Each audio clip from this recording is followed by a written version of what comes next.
I've always found solace in routine, the predictability of each day giving me a sense of control in a world that had long since slipped through my fingers.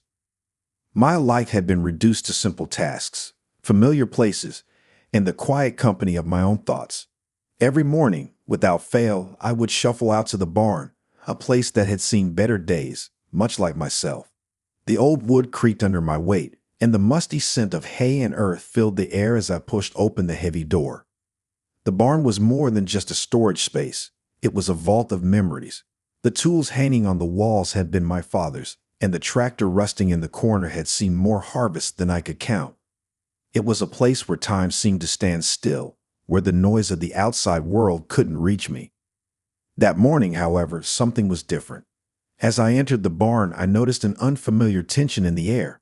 The usual stillness was broken by a faint rustling sound, coming from behind a stack of hay bales. At first, I thought it might be a stray animal, but there was something too deliberate about the noise, something that made the hairs on the back of my neck stand on end. "Who's there?" I called out, my voice echoing through the rafters. I didn't expect an answer, but I got one, a small, frightened gasp. I stepped closer, my old knees protesting with each movement. Peering around the hay bales, I saw her, a little girl, no more than 8 or 9, crouched in the shadows. She was small, painfully thin, with tangled hair falling over her face. Her clothes were dirty and torn, and I could see dark bruises on her arms and face. But it was her eyes that struck me the most, wide, terrified, and filled with a sorrow far beyond her years. She flinched as I took another step forward, her small body trembling like a leaf in the wind. "Please, don't hurt me," she whispered, her voice so soft I almost didn't hear it. I stopped in my tracks, raising my hands in what I hoped was a reassuring gesture. "I'm not gonna hurt you," I said gently, though my voice sounded gruff and unfamiliar to my own ears. "You're safe here. What's your name, sweetheart?" She hesitated, her eyes darting around the barn as if she was still trying to figure out whether she could trust me. Finally, she whispered, "Camilla." "Camilla," I repeated, the name feeling strange on my tongue, as if saying it could somehow make her feel safer. "How did you get here? Are you lost?" She shook her head, her grip tightening on the fabric of her torn dress. "I ran away," she said, her voice trembling with emotion. "My stepfather, he hits me. I couldn't stay there anymore." The words hung in the air between us, heavy with the weight of what they meant. I felt a surge of anger, something I hadn't felt in years. The thought of anyone hurting this little girl, of making her so scared that she'd rather hide in a stranger's barn than go home, made my blood boil. I knelt down slowly, trying to get on her level, even though my joints protested the movement. "You did the right thing, Camilla," I said softly. "No one should ever hurt you like that. You're safe here, I promise." She looked at me, then really looked at me, as if searching for any hint of deception in my words. After a long moment, she seemed to relax, just a little, her shoulders slumping with exhaustion. "I don't have anywhere else to go," she admitted, her voice barely above a whisper. "Well, you've got somewhere now," I replied, surprising myself with the certainty in my voice. "Let's get you inside, get you something warm to eat." Camilla hesitated, her eyes flicking back towards the barn door as if she was considering running again. But then she looked back at me, and something in her eyes softened. She nodded slowly and reached out to take the hand I offered. Her hand was so small in mine, so cold and fragile, that it nearly broke my heart. I led her out of the barn and towards the house, the old farmhouse that had stood empty of life for too many years. As we walked, I couldn't help but wonder what I was getting myself into. I was just an old man who had spent too long in his own company. What did I know about taking care of a child, especially one who had been through so much? But as I glanced down at Camilla, clinging to my hand like it was the only thing keeping her grounded, I knew there was no turning back. This little girl had come into my life out of nowhere, and I wasn't about to let her face the world alone. We reached the house, and I pushed open the door, leading her inside. The kitchen was small and cluttered, filled with the remnants of a lifelong past. I hadn't had much reason to cook for anyone but myself in years, but I managed to heat up a can of soup and make some toast. It wasn't much, but it was warm, and that seemed to be all that mattered to Camilla. She sat at the table, clutching the mug of hot cocoa I had made for her, her eyes still darting around the room as if she couldn't quite believe she was safe. I watched her, my mind racing with questions I didn't know how to ask. Is there anyone I can call for you? A friend, maybe? Or another relative? I asked gently, trying to keep my tone calm. She shook her head, not looking up from her cocoa. No, my mom. She died last year, and my dad's in prison. There's no one else. The sadness in her voice cut through me like a knife. This little girl had been through more than most adults could handle, and yet here she was, still holding on, still fighting to survive. I didn't know what to say, so I just nodded, feeling the weight of her words settle over me. Well, you can stay here for now, I said finally, breaking the silence. We'll figure out what to do in the morning. She looked up at me then, and for the first time I saw a glimmer of hope in her eyes. Thank you, she whispered, her voice so small and full of gratitude that it nearly broke my heart. I managed a small smile, though it felt stiff and unnatural. It's no trouble, really, I said, even though I knew it was far more than that. You get some rest, okay? We'll talk more in the morning. Camilla nodded, finishing her cocoa in silence. I shoved her to the spare room, a small, dusty space that hadn't seen much use in years. She didn't seem to mind, just climbed into the bed and pulled the blankets up to her chin, her small body disappearing beneath the covers. I stood in the doorway for a moment, watching her settle in. Good night, Camilla, I said softly. Good night, Mr. Smith, she murmured, her voice already heavy with sleep. As I closed the door behind me, I felt a strange mixture of emotions, fear, worry, and a deep, overwhelming sense of responsibility. My life had been quiet, simple, and predictable for so long, but now, with Camilla in that small room, everything had changed. And despite the fear gnawing at the edges of my mind, I knew there was no going back. Camilla needed someone, and for reasons I couldn't quite understand, that someone was me. The house was silent except for the soft creaks of the old floorboards as I moved through the kitchen.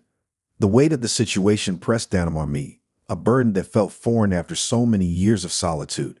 I had always managed to keep to myself, living a quiet life far away from the chaos of the world.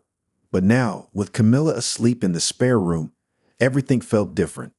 I stared at the simple meal I prepared for her, scrambled eggs and toast, a far cry from anything fancy, but the best I could manage given the circumstances. My mind raced with questions, worries, and a deep, gnawing fear of what I had gotten myself into. Could I really keep her here? Was I even capable of taking care of a child, let alone one who had been through so much? The doubts clawed at me, whispering that I was too old, too set in my ways, too used to being alone, but each time those thoughts surfaced, they were drowned out by the image of Camilla's scared, tear-streaked face and the quiet desperation in her voice when she had pleaded with me not to send her back. I placed the plate of eggs on the table, the clatter of the dish breaking the silence. As if on cue, I heard the soft shuffle of feet, and Camilla appeared in the doorway, looking smaller and more fragile than ever. She wore one of my old flannel shirts, which hung loosely on her thin frame, the sleeves rolled up several times to keep from dragging on the floor.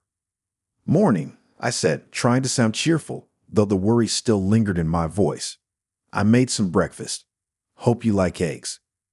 Camilla hesitated for a moment, her eyes flicking from the plate to me and back again. Thank you, she murmured, her voice barely above a whisper as she slowly approached the table.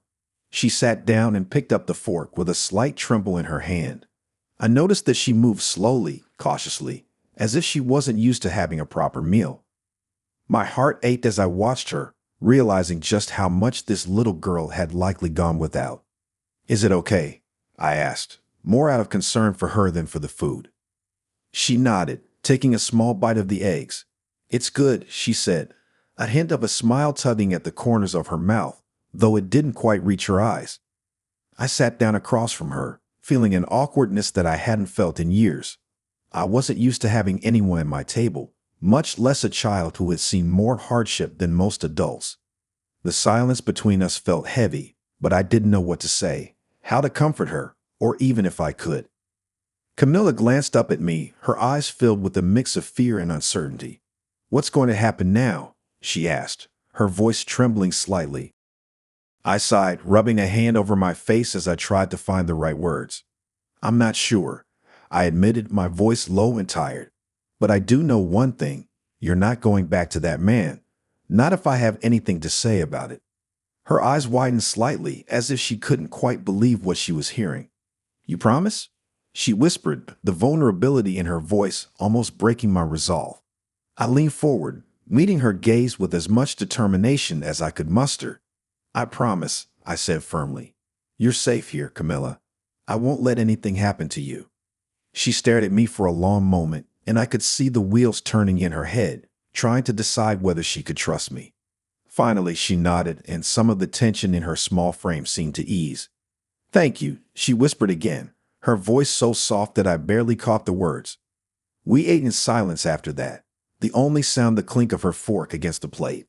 As I watched her, a mix of emotions swirled within me, fear, uncertainty, but also a fierce protectiveness I hadn't felt in years. This little girl, who had stumbled into my life so unexpectedly, needed someone to care for her, to keep her safe. And despite all my doubts and fears, I knew I couldn't turn my back on her. After breakfast, I cleared the dishes while Camilla sat quietly at the table, her hands folded in her lap. I could see the exhaustion in her eyes, the kind that went far beyond just a lack of sleep. It was the kind of weariness that came from carrying too much pain and fear for too long. As I washed the dishes, I found myself thinking about what to do next. I knew I couldn't keep her hidden here forever, not in a small town where everyone knew each other's business. But the thought of involving the authorities made me uneasy. I didn't trust the system to take care of her, to ensure she would be safe and not lost in the shuffle of bureaucracy. But what other choice did I have? I wasn't equipped to raise a child, and the idea of keeping her here indefinitely seemed impossible. Yet the alternative, sending her back to a place where she was hurt and scared, was something I couldn't even bear to think about. I dried my hands on a dish towel, turning back to face Camilla. She was watching me, her eyes filled with that same mix of fear and uncertainty that had been there since the moment I found her. Camilla, I began, choosing my words carefully. I want to help you, but I don't know how to do this on my own. Maybe we could talk to someone who can help us figure out the best way to keep you safe.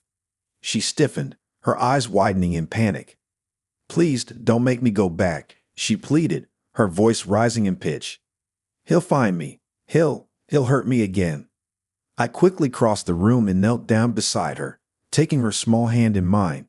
No, I won't let that happen, I reassured her, trying to keep my own fear out of my voice. But we need to be smart about this. I want to make sure you're safe, really safe.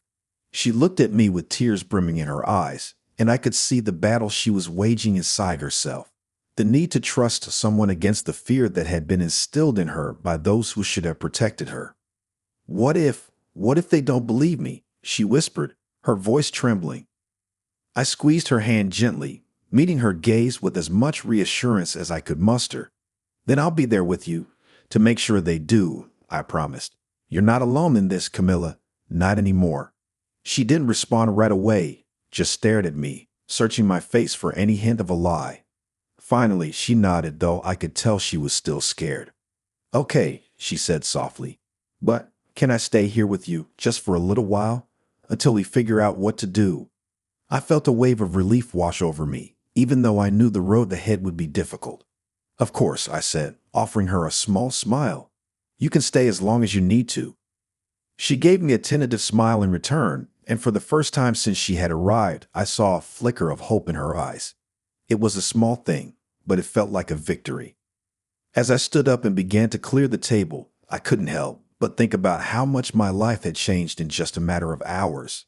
I had spent years building walls around myself, keeping the world at bay, but now, with Camilla in my care, those walls were starting to crack. And despite all the uncertainty and fear, I knew one thing for sure. I wasn't going to let this little girl down. Not now, not ever. The days following Camilla's arrival were a blur of emotions I hadn't felt in years.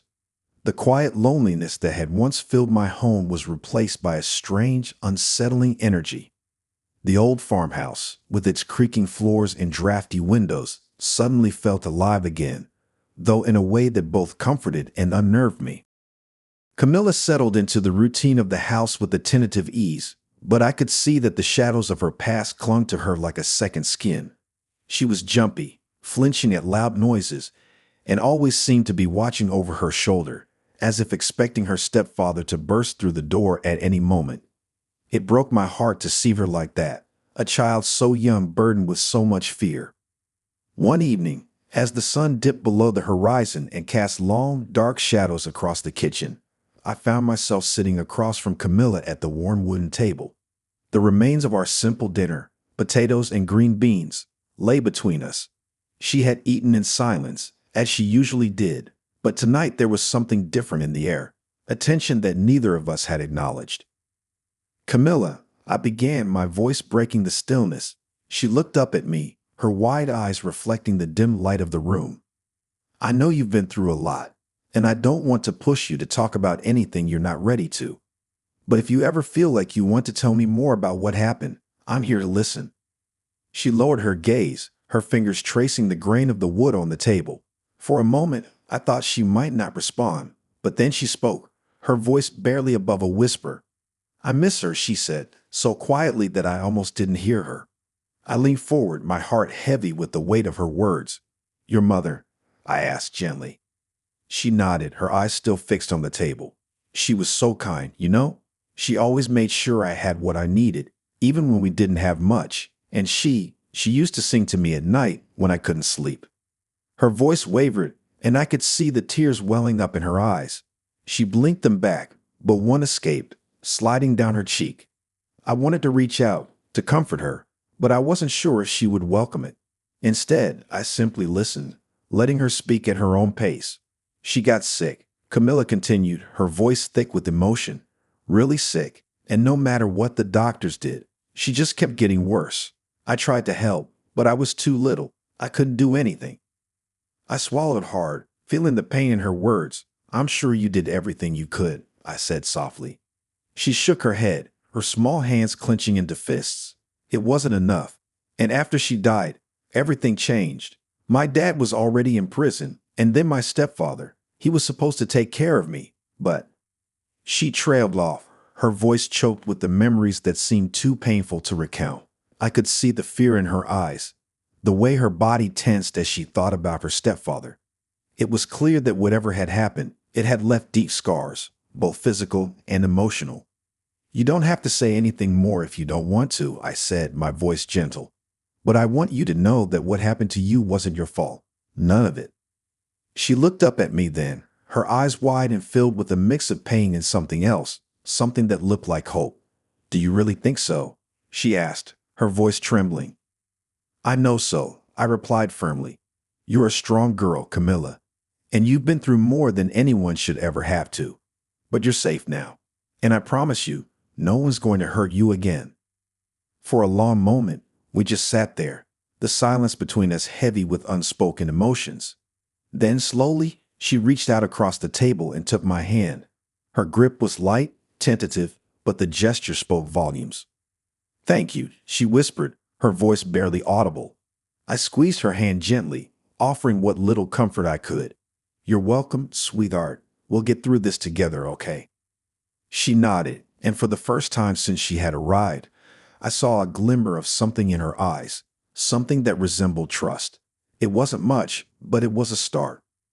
The following days passed in a quiet rhythm. I tried to give Camilla as much space as she needed, but I could see that she was slowly beginning to open up, little by little. She spent more time exploring the house, and I often found her in the old library, thumbing through dusty books that hadn't been touched in years. One afternoon, as I was chopping wood outside, I noticed her standing in the doorway, watching me with a curious expression. I wiped the sweat from my brow and gave her a small smile. "You want to give it a try?" I asked, holding out the axe. Her eyes widened, and she shook her head quickly. "I don't think I'm strong enough," she said, a hint of a smile playing on her lips. I chuckled softly. "It's all in the technique. You don't have to be strong, just steady." She hesitated, then slowly walked over to me, her small feet crunching on the fallen leaves. I handed her the axe, making sure to guide her hands to the right position. "Just like this," I said, showing her how to grip it properly. and then you swing. She gave it a tentative try, the axe barely making a dent in the wood, but she didn't give up. She tried again, this time with a bit more force, and managed to split the log in two. Her eyes lit up with a mix of surprise and pride. "I did it," she exclaimed, looking up at me with a wide smile. "You sure did," I said, my chest swelling with pride for her. "You see, you're stronger than you think." Her smile faltered slightly, but she didn't let go of the axe. I don't feel strong," she admitted, her voice growing quieter. I knelt down beside her, meeting her gaze. "Being strong doesn't mean you don't get scared or hurt," I said gently. "It just means you keep going, even when things are hard. And you, Camilla, are one of the strongest people I've ever met." She looked at me for a long moment, and I could see the struggle in her eyes, the battle between fear and the desire to believe what I was saying. Finally, she nodded, a small but determined look on her face. Maybe I can be strong," she said softly, more to herself than to me. "You already are," I replied, giving her a reassuring smile. As we continued to chop wood together, I couldn't help but think about how much this little girl had already changed my life. The shadows of her past were still there, haunting her in ways I couldn't fully understand, but I was determined to help her find a way out of the darkness. And in doing so, perhaps I would find a way out of my own shadows as well. The first light of dawn crept through the thin curtains, casting a pale glow across the room. I lay in bed, staring at the ceiling, listening to the sounds of the old house as it settled into the morning. For years, I had woken up to this same silence, this same emptiness. But today, the quiet was different. There was a presence in the house, one that had slowly begun to fill the empty spaces that had once defined my life. I rolled out of bed, the cold floorboards creaking under my weight, and dressed quickly. The air was crisp and carried the scent of dew as I made my way to the kitchen, where I found Camilla already awake, sitting at the table with her hands wrapped around a steaming mug of tea. She looked up as I entered, her eyes still sleepy but more relaxed than they had been in days. "Good morning," I said, trying to keep my voice light and cheerful. "Morning," she replied, her voice soft but steady. She had become more comfortable in the house, but I could still see traces of the fear that had driven her here in the first place. Yet something had shifted in her over the past few days, a subtle but unmistakable change. She no longer flinched at every sound, and her eyes, once so full of terror, now held the glimmer of hope. I moved to the stove and started to prepare breakfast, the routine comforting in its simplicity. "How did you sleep?" I asked, glancing over my shoulder at her. She shrugged, a small smile tugging at the corners of her mouth. "Better than I thought I would," she admitted. "The bed's really soft." I chuckled. "Well, that's good to hear. I wasn't sure if the old mattress would be comfortable enough." She sipped her tea, watching me as I cracked eggs into a pan and set some bread to toast. There was a quiet ease in the way she observed me, a stark contrast to the guarded way she had looked at me when she first arrived. It felt like we were starting to build something, a fragile trust that, if nurtured, could grow into something more. As I cooked, I decided to broach a topic that had been on my mind since the previous evening. "Camilla," I began, trying to keep my tone casual. "I was thinking that maybe we could go into town today. Get you some new clothes, maybe pick up a few things to make the place more comfortable for you." She froze, her hand halfway to her mouth with the mug. "Go into town," she repeated, her voice tinged with uncertainty. I nodded, keeping my eyes on the eggs sizzling in the pan. "I know it might be a bit overwhelming, but I think it could be good for you. Besides, you can't keep wearing my old flannels forever," I added with a small smile. She looked down at the oversized shirt she was wearing, a faint blush creeping up her cheeks. "I guess you're right," she murmured. "But what if someone sees me? What if they recognize me?" I turned off the stove and walked over to the table, sitting down across from her. "We'll be careful," I assured her. "This is a small town, but people are friendly. We'll go to a few shops, get what we need, and come back. No one will bother us." She bit her lip, her fingers tracing the rim of her mug. I don't want to go back. I don't want him to find me." "He won't," I said firmly, meeting her gaze. "I promise you, Camilla, you're safe here, and I'll do everything in my power to keep it that way." She stared at me for a long moment, her eyes searching mine for any sign of doubt. When she found none, she nodded slowly. "Okay," she said, her voice barely above a whisper. "I trust you." The words hit me harder than I expected. Trust was not something easily given, especially for a child who had been through what she had. I felt a deep sense of responsibility, a determination to protect that trust no matter what. After breakfast, we both got ready for the trip to town. I could see the nervousness in Camilla's every movement, the way her hands trembled slightly as she tied the laces on her worn-out shoes, and how she hesitated at the door, her gaze flicking to the window as if expecting to see her stepfather lurking outside. I placed a reassuring hand on her shoulder, offering her a small smile. "Remember, we're just going to pick up a few things and come right back," I said gently. "If you feel uncomfortable at any point, just let me know, and we'll head home." She nodded, taking a deep breath as if trying to steady herself. "Okay," she whispered, more to herself than to me. We walked out to my old pickup truck, the morning sun casting long shadows across the driveway. Camilla climbed into the passenger seat, her movements still a bit hesitant, while I settled behind the wheel. The engine roared to life with a familiar rumble, and we pulled out onto the dirt road that led to town. The drive was quiet, the landscape passing by in a blur of green fields and distant hills. I could see Camilla out of the corner of my eye, her hands clasped tightly in her lap, her gaze fixed on the road ahead. I wanted to say something to ease her nerves, but I wasn't sure what words would help. Instead, I let the silence hang between us, hoping that the simple act of being there for her was enough. We reached town after about 20 minutes, the familiar sight of the main street coming into view. It was a small, quaint place with a few shops, a diner, and a post office, all of which had been fixtures of the town for as long as I could remember.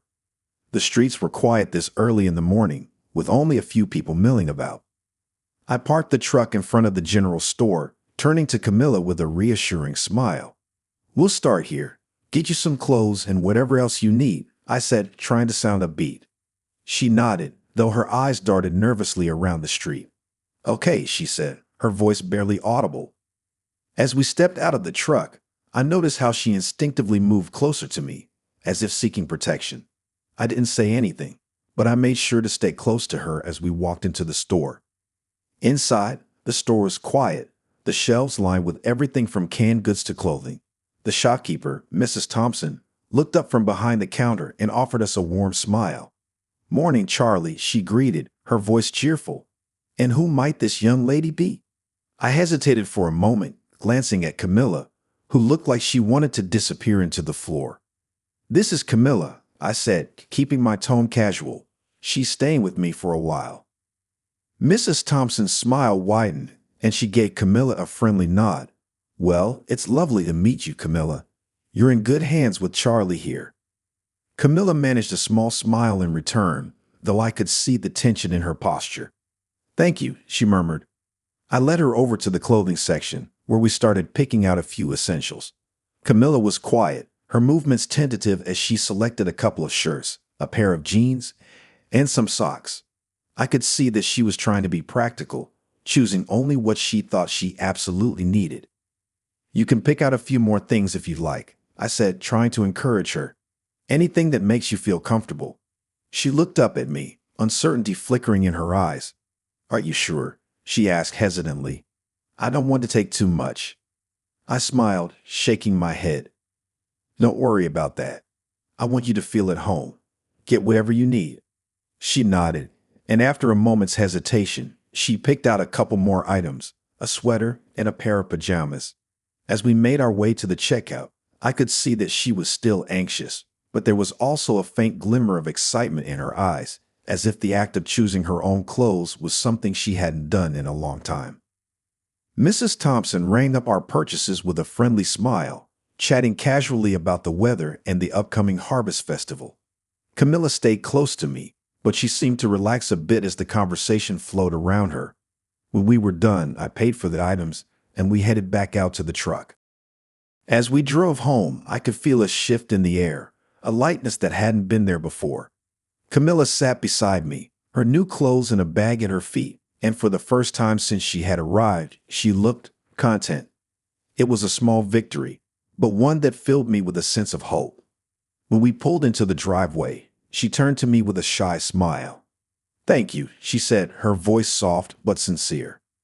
I smiled back, feeling the warmth spread through my chest. "You're welcome, Camilla. I'm glad we did this." She nodded, and as we climbed out of the truck, I realized that this was more than just a shopping trip. It was a step forward, a small but significant move toward healing. The shadows of her past were still there, lurking in the corners of her mind, but for the first time, they didn't seem quite so overwhelming. As we walked back into the house, I couldn't help but feel a renewed sense of purpose. This new morning, with its simple tasks and small victories, had shown me that we were on the right path. There was still a long road ahead, but for the first time in years, I felt like I wasn't walking it alone. The days after our trip to town passed in a quiet, steady rhythm. Camilla had begun to settle into life at the farmhouse, her presence slowly becoming a natural part of my routine. Each day, she grew a little more comfortable, a little more confident, but despite the small victories, I could tell that something was weighing on her mind. There was a tension in the air, a question unspoken between us. One evening, as the sun dipped below the horizon and painted the sky in shades of orange and pink, Camilla and I sat on the porch, watching the day give way to night. The air was cool, with a light breeze rustling the leaves in the trees, and the distant sound of crickets filled the silence. Camilla was quiet, her hands resting in her lap, her gaze fixed on the fading light. I could sense that she was struggling with something, and I knew that the time had come to address it. I cleared my throat, breaking the silence. "Camilla," I began, my voice gentle, "there's something I've been meaning to talk to you about." She looked up at me, her eyes wide and questioning. "What is it?" she asked, her voice barely above a whisper. I took a deep breath, choosing my words carefully. "You've been here for a little while now, and I want you to know that you're welcome to stay as long as you need. But I also know that you might have other thoughts, other plans, maybe even worries about what comes next." Her eyes flickered with uncertainty, and she bit her lip, her fingers twisting together in her lap. I don't know what to do," she admitted, her voice trembling. "I'm scared of going back, but I'm also scared of staying." Her words hit me like a punch to the gut, the raw fear and confusion in her voice tearing at my heart. I leaned forward, my gaze steady and reassuring. "I understand," I said softly. "It's a big decision, and I don't want you to feel like you have to make it right now. But I want you to know that whatever you decide, I'll support you." She looked at me, her eyes searching mine for any hint of doubt. "You mean that?" she asked, her voice small and uncertain. "I do," I replied firmly. "I want what's best for you, Camilla. If staying here feels right, then you can stay as long as you need. But if you ever feel like you need to move on, or if you want to try to find other family, we can figure that out together." She was silent for a long moment, her gaze drifting back to the horizon. The sky was growing darker now, the stars beginning to twinkle in the deepening twilight. When she finally spoke, her voice was filled with a quiet determination. "I don't want to go back," she said, her words firm but laced with fear. "I can't go back to him, but I don't know if I can stay here forever either." I nodded, understanding the weight of her words. "You don't have to decide anything permanent right now," I reassured her. "We'll take it one day at a time, okay? There's no rush." She looked at me, and for the first time, I saw a flicker of relief in her eyes. "One day at a time," she repeated softly, as if testing the words on her tongue. "Exactly," I said with a smile. "And if there's ever anything you want to talk about, or if you're feeling uncertain, you can come to me. We'll figure things out together." She nodded, her shoulders relaxing slightly as if a small weight had been lifted from them. "Thank you," she said, her voice filled with genuine gratitude. "I don't know what I would have done if you hadn't found me." The vulnerability in her voice tugged at my heart, and I reached over, placing a gentle hand on her shoulder. "I'm glad I found you too," I said sincerely. "You've brought something into my life that I didn't even know I was missing." She gave me a small, shy smile, her eyes reflecting the soft glow of the stars overhead. "I'm starting to feel safe here," she admitted, her voice barely above a whisper. "Like maybe this could be home for a while." Her words filled me with a warmth I hadn't felt in years. "I'd like that," I said softly. This old place could use a bit of life again, and I think you're just the person to bring it. She smiled at that, a real smile that reached her eyes, and for a moment, the shadows of her past seemed to fade away. We sat in silence for a while longer, the night growing darker around us, but the air between us felt lighter than it had in days. The following morning, I woke up with a renewed sense of purpose. Camilla's words from the night before lingered in my mind, and I knew that I needed to start planning for the future, for both of us. I couldn't ignore the fact that our situation was precarious. There were still legalities to consider, and the looming threat of her stepfather finding her. But for now, I decided to focus on making the house a true home for her, a place where she could feel safe and secure. Over breakfast, I broached the subject of making some changes to the house. I was thinking, I began, taking a sip of my coffee, maybe we could fix up one of the spare rooms for you. Make it your own space, with your own things. Camilla looked up from her plate, her eyes wide with surprise. You do that for me? She asked, her voice filled with a mixture of hope and disbelief. Of course, I replied with a smile. This is your home now, too. You should have a space that's just yours, where you can feel comfortable. She hesitated for a moment, then nodded slowly. I'd like that, she said softly, but I don't want to be too much trouble. It's no trouble at all, I assured her. In fact, I think it'll be good for both of us. Besides, I could use the help. It's been a long time since I've done any real work around here. She smiled at that, a small but genuine smile that warmed my heart. Okay, she agreed, her voice filled with a quiet determination. Let's do it. We spent the rest of the day working on the room together. The spare room had been unused for years, and it showed. Dust coated every surface, and the old wallpaper was peeling at the edges.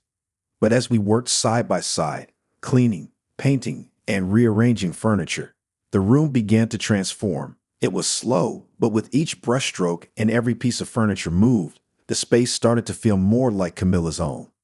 As we worked, we talked about small things at first, like our favorite colors and the books we enjoyed. But gradually, the conversation deepened. Camilla began to open up more about her past, sharing memories of her mother and the time before her stepfather entered her life.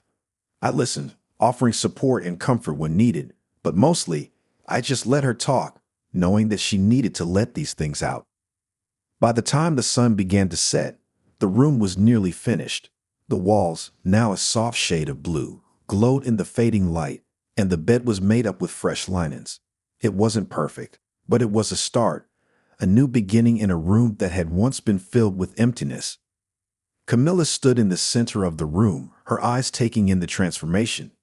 It's beautiful, she said, her voice filled with wonder. I never thought I'd have something like this. I walked over to her, placing a hand on her shoulder. You deserve it, I said softly. And more. She turned to me, her eyes shining with unshed tears. Thank you, Charlie, she whispered, her voice trembling with emotion. For everything. I smiled, feeling a deep sense of fulfillment. You're welcome, Camilla. This is just the beginning. We'll build something good here, together. She nodded, wiping away a tear with the back of her hand. One day at a time, she said, echoing the words we had spoken the night before. One day at a time, I agreed. As we stood there, looking at the room we had transformed together, I realized that the decision had already been made for both of us. We were no longer two lost souls crossing paths by chance. We were building a life together, one small step at a time. The future was still uncertain, and there would be challenges ahead, but for the first time in a long time, I felt a sense of hope, of purpose. And I knew, deep in my heart, that no matter what came next, we would face it together.